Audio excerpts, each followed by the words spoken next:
Mhlawumbe kaNdaba siyaqhubeka ngomlando noma ngithi ngemvelaphi yamaNdebele.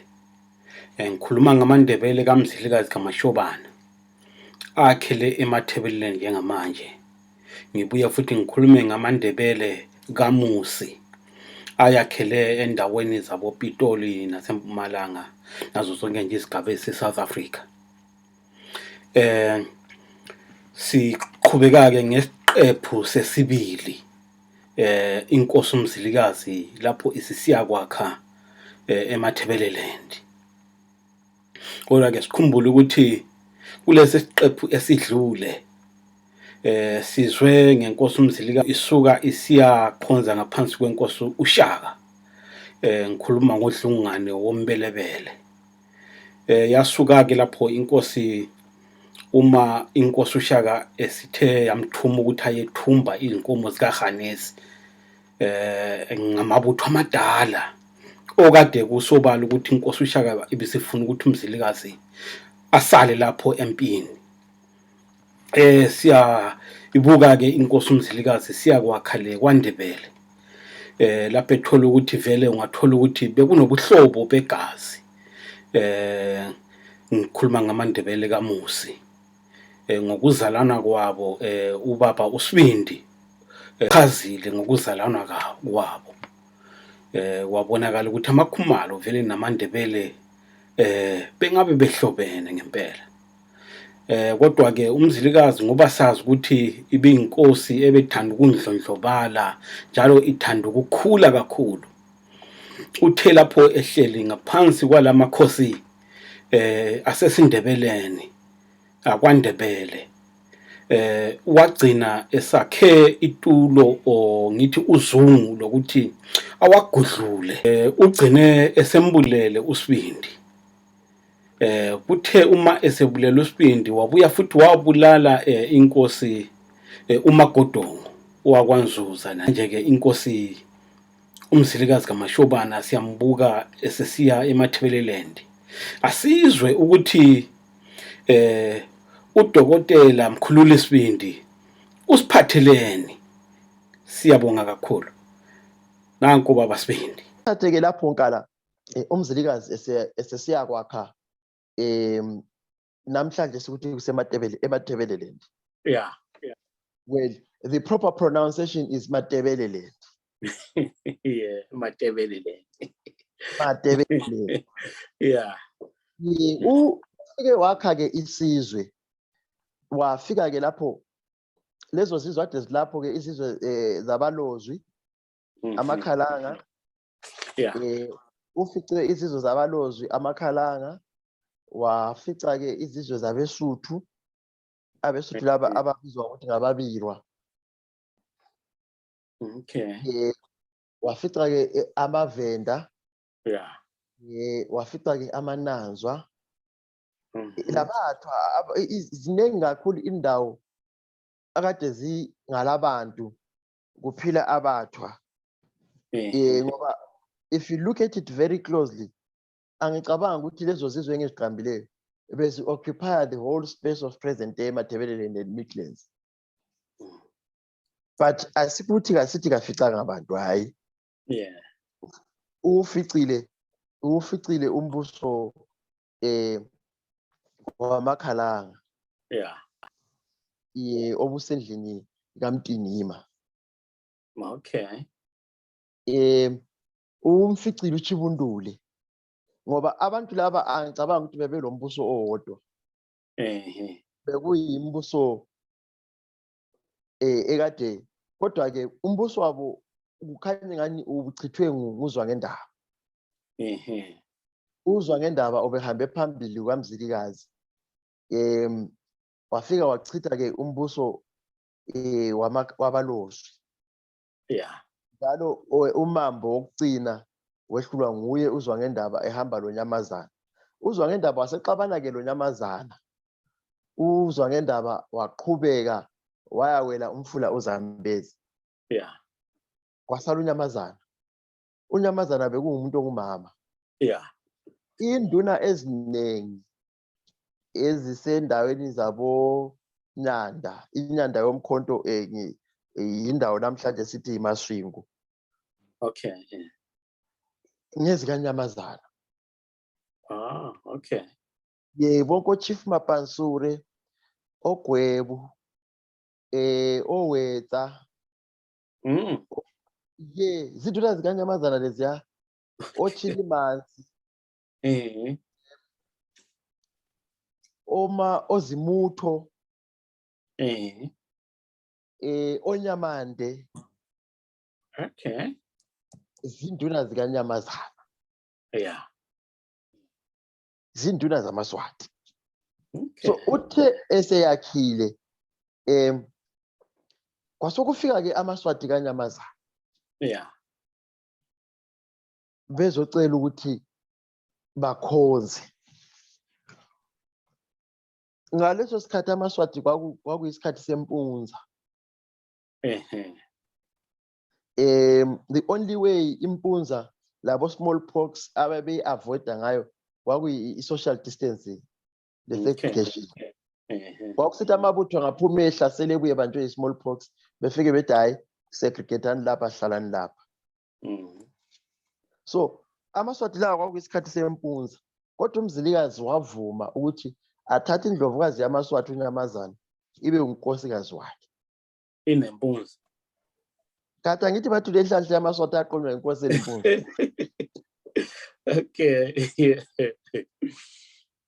So yikho ke ukuthi ahlale ke lapho.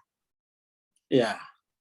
So yena uMzilikazi uthe esifa eKhothama ngo-1868. I-identity ethi yamaNdebele or mathebeleleni in terms of geographical space ibingaba ncane kulesikhathi sokubusa uLobhengula. uLobhengula, inkosi uLobhengula had a serious expansionist policy. Okay. Under Lobhengula, Yeah. wa-expanda a kingdom of Mathebelele. Okay. Under Lobhengula, iMathebeleland ibiqala lapha okulomfula khona uShashe. uShashe is 30 Goldfield, i-30 region. Abo Francis bonke labana. Ilizwe lenkosi. Yeah. Yeah, ngesikhathi sakhe uLobhengula in his height. Induna zonke zise-Francis Town lapha. Yeah. Between uRabakhwebana loShashe izinduna zamaNdebele. Okay. Yes. La ngamasiko, they have a Mathebele identity. You mean namanje kusenjalo? Namanje kunjalo. Namanje kunjalo. Ungahamba namhlanje ku-30 Goldfield e-30 region. Izinduna zamaNdebele. Okay. Bale identity yamaNdebele. Bakhuluma limbani kodwa manje? Abanye bakhuluma isiNdebele, abanye bakhuluma isikhalanga. Ah, okay. Abanye bakhuluma isiNdebele, abanye bakhuluma isikhalanga. Okay. So, right. So in terms of geographical identity, the country that is called Mathebeleland, yeah, also give us an idea of how yamaNdebele wangobani. Ngoba in Mathebeleland right now, yeah, not right now, but in the days of UMzilikazi, uLobhengula, umbuso wakhe ubuqala kuShashe. Ngapha ngasentshonalanga, ngaseNingizimu uye kumfula uLimpopo, ngasenyakatho uye kuZambezi, ngasempumalanga uye kumfula uMnyathi. Kodwa ithethuleti yakhe ibi extenda into ezinduneni zamanjanja.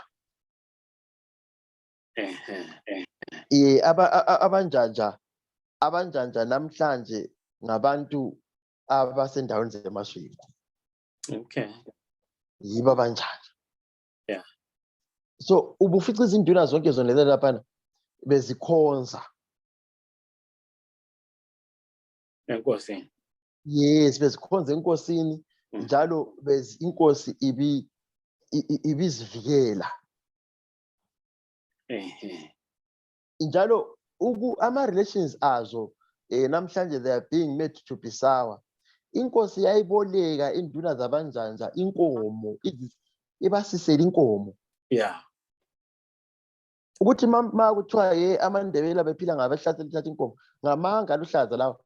Inkosi iboleka izinduna ngesikhathi kuthe kuvuka impi yabelungu i-British South Africa Company. Angithi induna zabanjanja upere lo Mhlawumbe bathathe inkomo zenkosi basisele zona babhadala ucebelitshontshe ebalungwini. So you could see ukuthi all these things are ngamaLokhuzeni, those are negative narratives that they are pushed. But however, this is not our main issue. Our main issue is to try and understand the identity yamaNdebele. Right? Ukumuva kwabo from present day South Africa bezokwakhe eMadebeleni. Kwenza laba abangazange bakwazi ukuthi bahambe lo mzilikazi amaNdebele ase-South Africa. La manala basala bevusa imibuso yabo. All right, Njengoba namhlanje amaPedi lamaTswana ayengaphansi kaMzilikazi eTransvaal, umzilikazi uthe sehlulwe. Abasalayo basala bevusa imibuso yabo. Right. Amanala ke ahlangana wona azathatha umlokothwa ngomfowabo kaSibindi. All right. Abantwana bakaSibindi bonke babahambela umzilikazi. Abantwana bakaSibindi bahamba nomzilikazi. Abantwana bafuduka lo mzilikazi. Nanoma kungasikuthi bonke bahamba nomzilikazi. La basalayo bakhona. Basala ngena ke into the main ngoba indlu kaSibindi ayisaqhubekanga. Nkosi. Usuke wathatha umfowabo umlokothwa nguyozala uSilamba. Namhlanje amanala abuswa ngumakhosi wonke Mabhena. Umakhosi wonke usuka endlini kaMlokothwa. Kasuke endlini kaSibindi. Kasuke endlini kaSibindi. Hayi. Okay. All right. So amanzunza lawa basala bemisa ke indodana owayezalwa nguMagodongo. Namhlanje babuswa ngumbuso Mahlangu. So kwaba ke yikho ke i-separation yabo basala bona begcina ke igama lokuthi bangamaNdebele. Badevelop nge-language bayakhuluma isiNguni. Kodwa you mean both Ndebelers abakama abakamanala nabelokuzeni abakanzulu bonke bona abantu abanala amanzuza namaNdebele kaMzilikazi bakhuluma isiNguni. All right. Kodwa amaNdebele kaMzilikazi i-dialect yabo it is 90% closer to Zulu. Angeke ngisho ukuthi isiZulu ngoba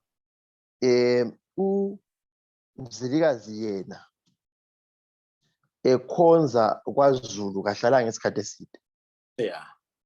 Njalo angicabanga ukuthi amantungwa abekhuluma isiZulu ebesikhulunywa nguShaka. Should be sihlukile. Bekuyi-dialect yabo engome ngoba basuka in Northern KZN.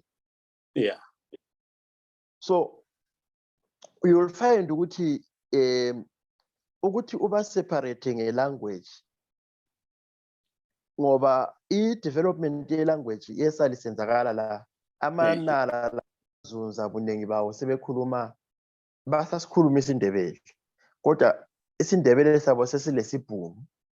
Oh, okay. sesilesipedi, sesilesitswana. Yeah. Omunye wakhona umuntu uzuhlangana laye uzumuzwe ngesibongo. Ubusakhuluma nge-language development. Maybe ma ungaqhubeka from there.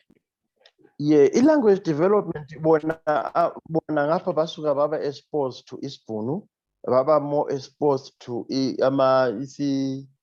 isitswana lesipedi. But on our way up north, sasuka saba not much too, but I would think ukuthi is languages that were integrated lawo asizange sathatha much. Yeah. No, asizange sathatha much ngoba if you look at the words that we have retained very, very original words that sometimes in KZN ma ungalikhuluma abantu they look ukuthi you speak deep language. We have retained those original words, but ama languages esathatha khona a linguistical heritage esingasawaziyo ukuthi where do those names come from or words come from. Isitswana lesipedi. Yeah, ngoba ungachecka kuhle esipedini sathatha amagama njengokuthi nakana ngesitswana, nakana, cheda, ukunakana ukucabanga, ukucheda ukusondela emuva, and so forth and so forth. So you might see ukuthi labo bathe beseli eSouth Africa, yamaNdebele eSouth Africa ba developer bathatha baboleka amanye amagama esibhunu thina singalawo, but also thina predominantly ngoba we have a heritage of isintungwa, and then we have a predominant population within the Nguni group eyamanala lamanzunza. For one reason or the other, isiNdebele esisikhulumayo isintungwa esithintwe ngesinala lesinzunza. Okay. Yes, that's where we get it from. But however, nkala sa developer separately ngoba sathi Sebeleland with a new country. Yeah. That is called by our name. Yeah. Which becomes part of our identity now. You understand now? So if you look the geographical influence of our kingdom, I have said it is stretched from Mushashi River to Limpopo to Zambezi to Umlati. But over and above, within other neighboring tribes, our king had influence. They were submitting as far as in Botswana, right into Kama there.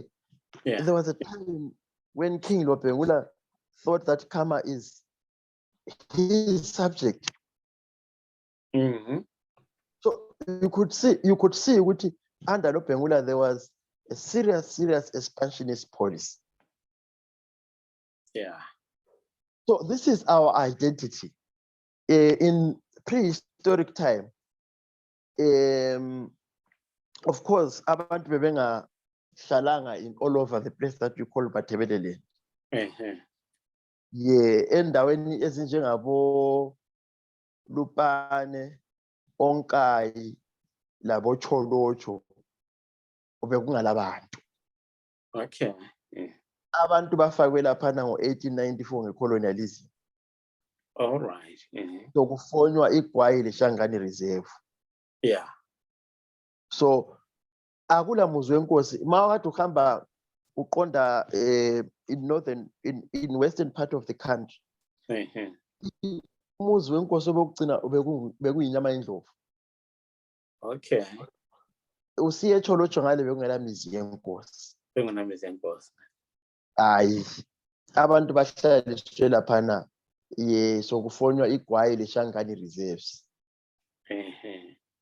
Bebesuka abantu beCholocho, abantu abaseCholocho lapha abanye bebethathwa ungafica eCholocho ngayeCholocho namhla bathi kusemambanje. Kusho ukuthi kwathathwa abantu bemambanje bazofakwa lapha. Okay. UngayeCholocho namhla bakuthetha hayi kusendaweni enje So kuyabe kuthathwa abantu befakwa. So laphana kungalamizi. Yeah. Hayi bekungalamizi ayisilo qiniso leli. Induna zenkosi ade zingale bekungugamba usithole. Yeah. So you could see ukuthi how big was our identity by then. Yeah. In terms of geographical spaces la njalo inkosi ibiyakhile ilenkomo. There was a lot of wealth. Yeah. Administratively kuthe sokubusa inkosi loBhengula. UMzilikazi wathi eshona ekhothama washiya kulama province ayi4. Mapila. Amakhanda. Ezimnyama. Umzinyathi. Yeah, lenzwananzi. Kodwa ngesikhathi sokubusa uLobhengula wafika waeda iprovince yesihlanu isigodlo sakhe uBulawayo. Okay. Obulawayo. Yeah. So you could see ukuthi administratively that's how they were identified. And in terms of each geographical space that they occupied, that's how they had a much more bigger space. Even here in South Africa, they controlled a much more bigger space than any other African king. Yes, they did. Yes, they did. Yeah. Even Batesebake in Matabeleland, they controlled a much more bigger space. But one interesting thing again, in Matabeleland, they were able to ban the slave trade. Yes, they were able to ban the slave trade. Wow. So you probably were not told. Yeah. In modern day Maswingo, kule ntaba othiwa yinyanda. Inyanda leyo abantu beMaswingo babehlaselwa ngamabarwe kulomhlobo into areas of Manicaland othiwa ngamabarwe. Babehamba lamachikunda ababebuya endaweni zabo Mozambique. They were serious slave drivers. Okay. So babebuya bezohlasela abantu laba. Bagijima bazobika enkosini ukuthi loBhengula kulabantu ababuya bezosihlasela. Inkosi ihamba yafaka inyanda emkhonto lapha entabeni ya. Oh, okay. Abantu labana bathe besizwe ukuthi balinde inkosi babaleka bazama ukuthi bayahlasela abantu kuZambezi. Inkosi futhi yakhipha inzwananzi ukuthi yebahlasela abantu. So ngesikhathi sabo in their time they were managed to stop slave trade both in the Transvaal and in the area that they migrated to in Matabeleland. Okay. It's one thing that you will never read about it. No, never read about it. Something like that. Into important kangaka. Yes. So it is part of their legacy. It is part of their identity.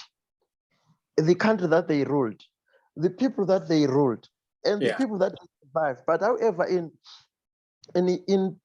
in pre-colonial times, we all know which umbuso wenkosi loBhengula wehlulwa ngabelungu.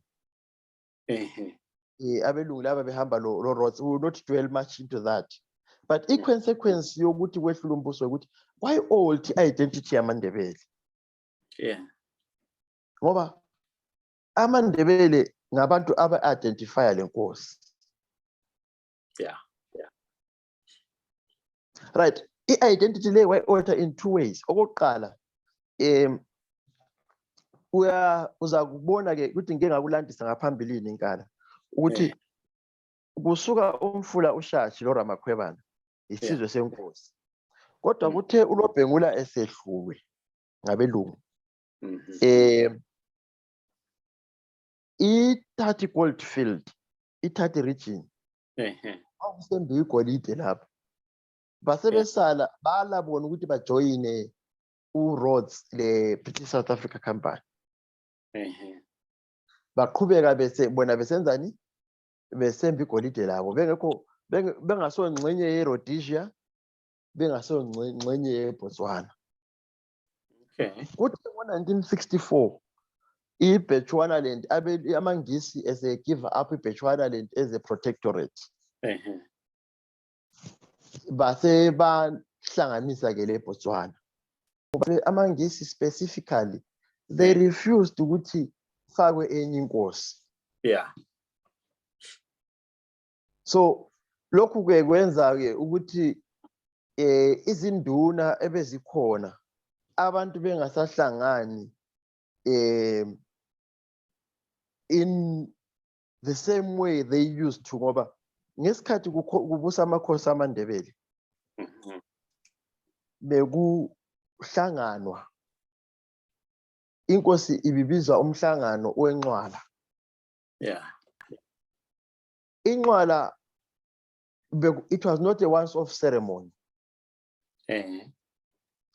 Bekule nqwalana lenqwala. Nqwalana. Inqwalana inqwala encane inkosi yayibiza induna indunankulu zama-province ayo angu-4. Okay. For planning. Yeah. Kuthi ke ingayenza njalo ke bese kubuya inqwala enkulu. Yeah. Esibiza isizwe sonke. Yeah. Inkosi ngalowo mkhosi wenqwala iyabumba amabutho amatsha, imizi emitsha. Okay. Ibumba imizi emitsha. Mawuthi imizi emitsha yini umuzi? Angithi induna ibiyinduna yomuzi.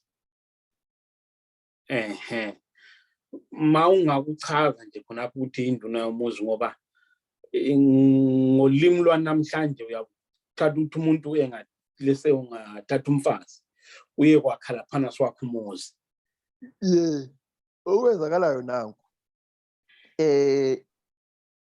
Angithi ngishilo ukuthi inkosi ibila amalokhuzeni ibilezigaba ezinhlanu, ama-province ezinhlanu. Ngaphakathi kwalezo zigaba bekulama qhiba, bekule mizi. Induna nganduna uyafica ukuthi, for instance, ibutho, let me say, ibutho lamaveni. Amaveni angithi abephezulu le endabeni zakukhwekwe. Ibutho lamaveni belingaphansi kwamakhanda. Okay. Ubabambeni engaphansi kwenzwanazi. All right. Ugodlwayo engaphansi kwani? Ugodlwayo ngesikhathi sikaMzilikazi ugodlwayo ube ngumzinyathi ngiyabona. Kodwa ugodlwayo ungakhohlwa phela ukuthi ugodlwayo kuthe sokunyamalela inkosi. Udabisa amahubo mafu. Wahamba wanyamalala wabaleka, kasabonakalanga, kasazakalanga. But ngesikhathi sikaMzilikazi ugodlwayo, it was one of his principal regiments.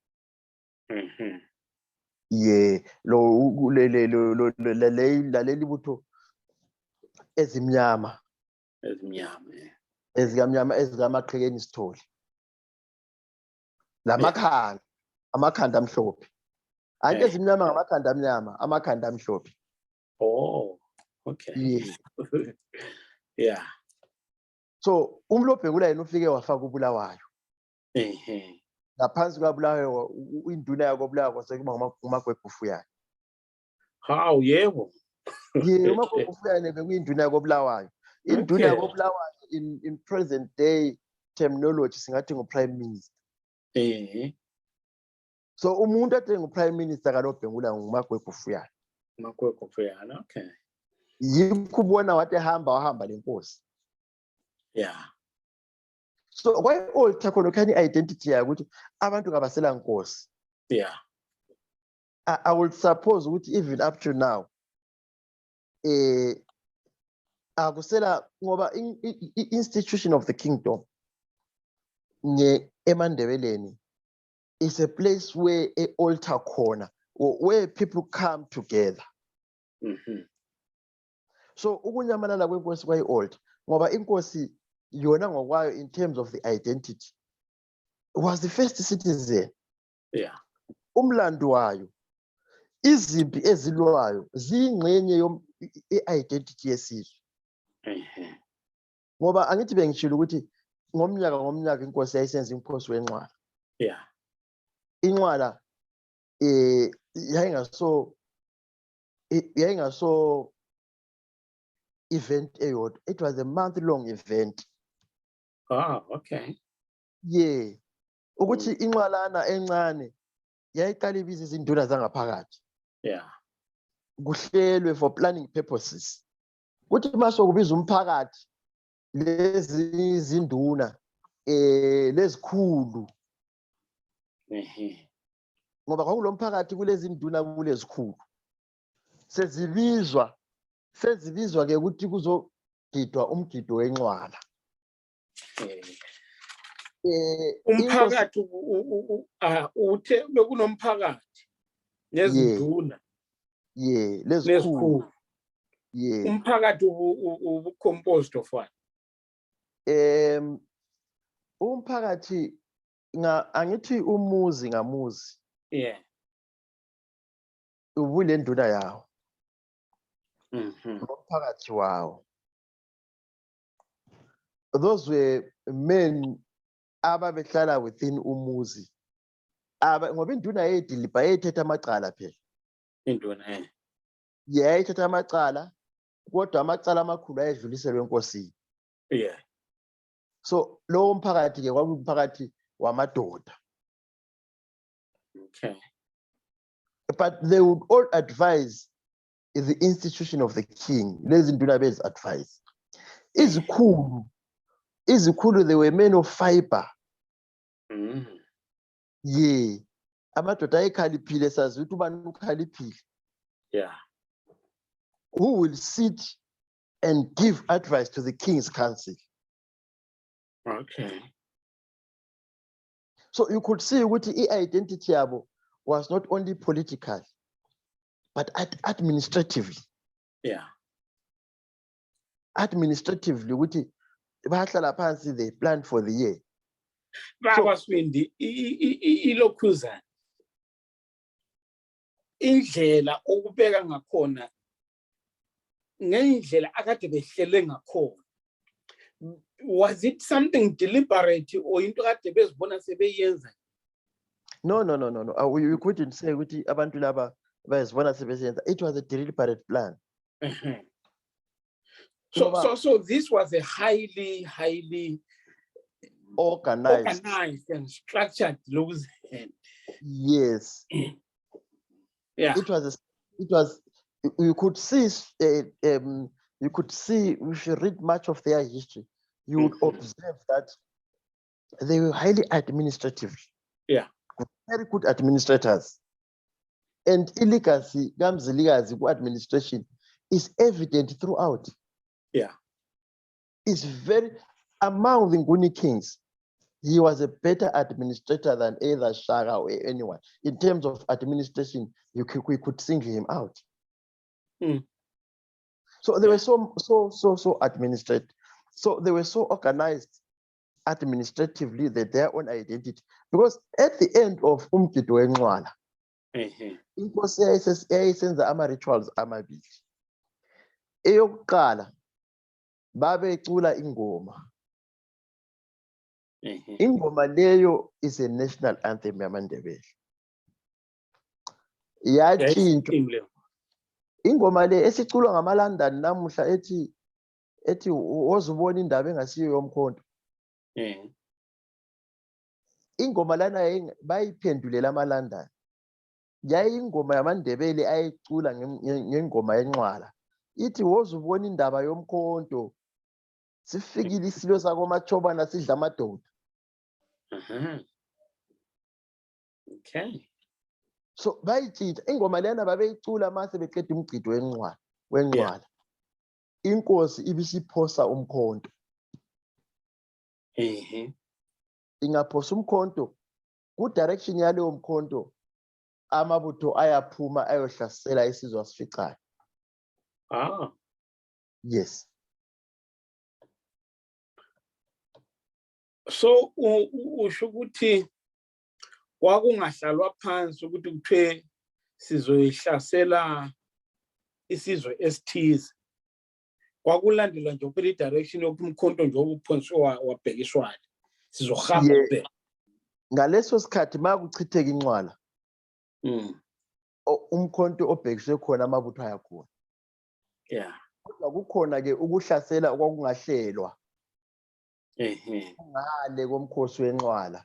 Kwakungahlelwa ukuthi hayi kufunakala ukuthi madoda asike liyeqhaza endaweni enje kunje asephuma ke amajaha.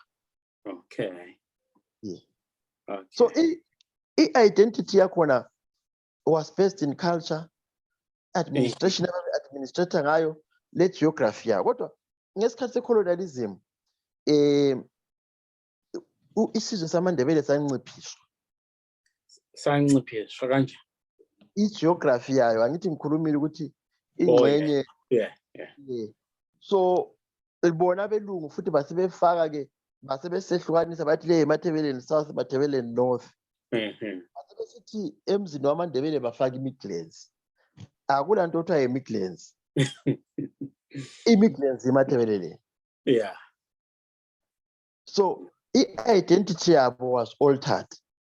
So kuphilwe ngecolonialism kanjalo kungasela nkosi, i-identity yabo isi-olthiwe.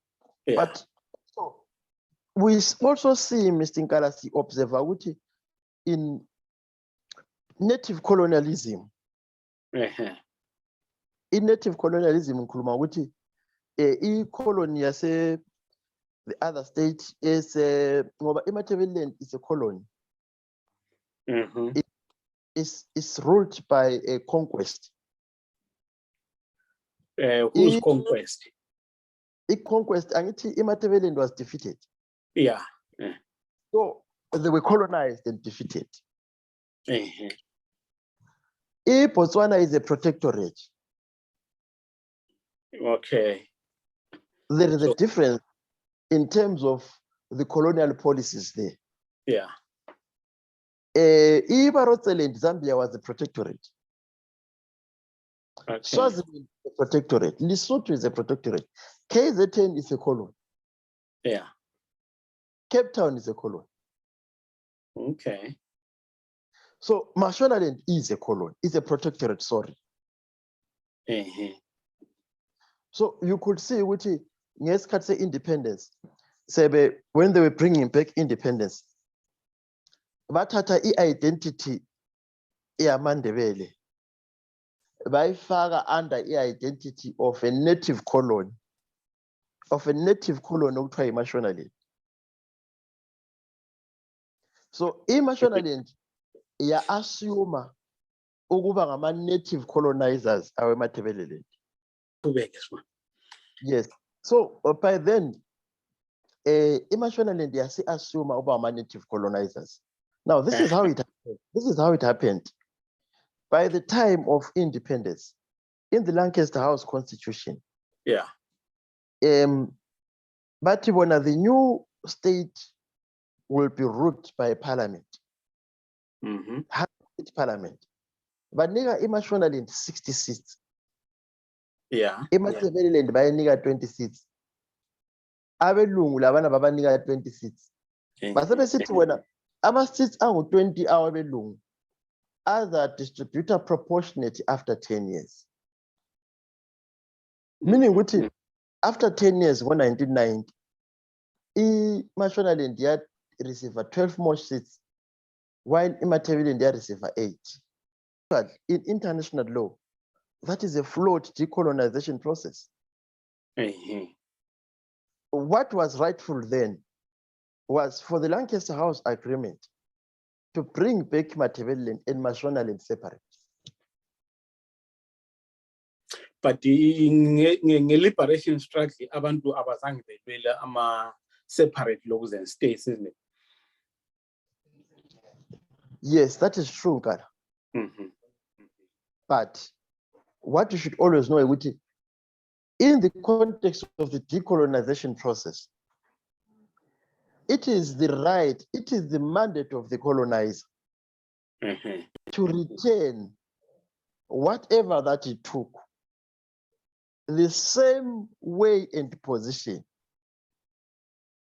regardless of different territories. But kwakumele abanike yena into zabo zehlukene.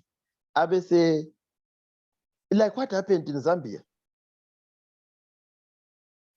Zambia konje banikezwa kanjani?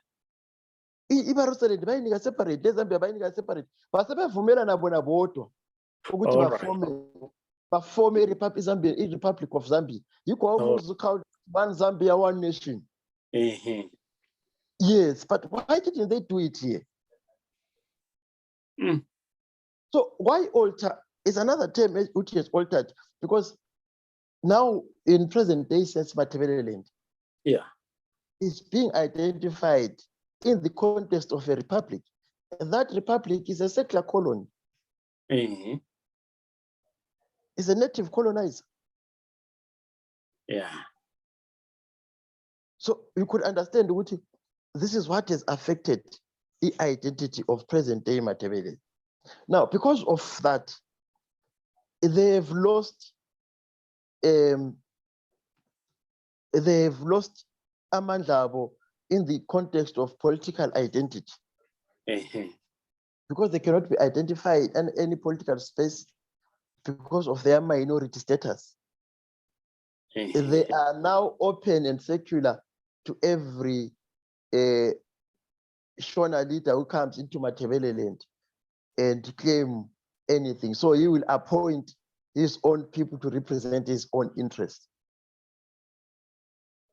All the leaders that we have, either in MDC, either in ZANU-PF, if that party is led from the capital city, that person is not representing the identity of Matabele. That person is representing the interest of his masters in Matabele. So you will understand from a political perspective, this is how this identity has been altered. But this also translates into the economic situation. If you don't control the political will, it means that you don't control any resources. So it's a big issue, because most of the people today, active bodies of Matabele, of Matabeles, are not in Matabele land. They're in South Africa. So in a very, very short space, the language of Matabele will also be compromised in their own, in a country that is named after them. So you could see which in different stages, we have been seeing changes in the context of the Ndebele identity. From a political perspective, from an economic perspective, from a social perspective, and also from a religious perspective. Abelungu ngesikhathi sabo, they brought in Matabele and mainline churches. In colonial times, yamaNdebele angena joining Christianity. But after that, we see a lot of churches that are flourishing. What do they call them? Pentecostal. Into Matabele. Different perspective, different political times have influenced the change of the identity. But however, Nkala, we have no choice as the people of Matabele but to keep this identity in the context of the global economy. Yes, I'm sure you're about to ask me, how can we do that? Yes. Quite interesting, Kara. One big thing that should serve us in the context of all these problems that we have is creating wealth.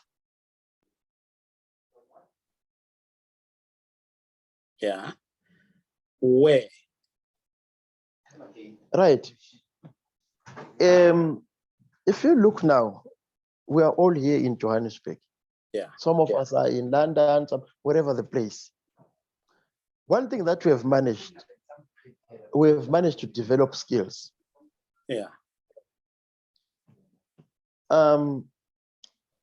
Now we should use those skills to enhance our identity. Mm-hmm. Possibly having development funds that will develop our own place. Create small scale and medium scale enterprises, even if we can use even value chains, economic value chains in South Africa to develop matabeleland. Bakhila abantu e-plum tree. Rural matabeleland is far much more Izizwe ze-plum tree zaseCholocho zihle. Yeah. But they're using value chains in South Africa. So one thing that we have to do, kumele sikhethe amaJuda bathi bele problem ye-identity yabo. Yeah. Hlala phansi bacabanga. One thing aba-identifyayo bathi madoda we're too much scattered ukuthi silwe or senze anything, but let's develop wealth and knowledge. Right now, the Jews are the wealthiest people that you can find in this planet. Yeah. So one issue that we have to do, I don't want to talk about the central government because those people have failed. Yeah. They have not failed us. They failed even their own people. Yeah. And they've themselves. Yeah. So for us to spend a lifetime thinking that our region will be developed or our identity will be enhanced for those people who have no identity at all. Yeah. Yeah. It's a serious mistake. Let's develop wealth. Let's be productive. Let's use our rural area. Yes, let's be productive. You know, if you look at if especially restaurants here in South Africa or anywhere else, they make sure they creation. I mean, inhle kakhulu. But ngokunanzelela kwami abantu bakithi enye into enganika isasibambile i-division, i-disunity. Noma le wealth okhuluma ngayo ukuthi simele siyenze as individuals.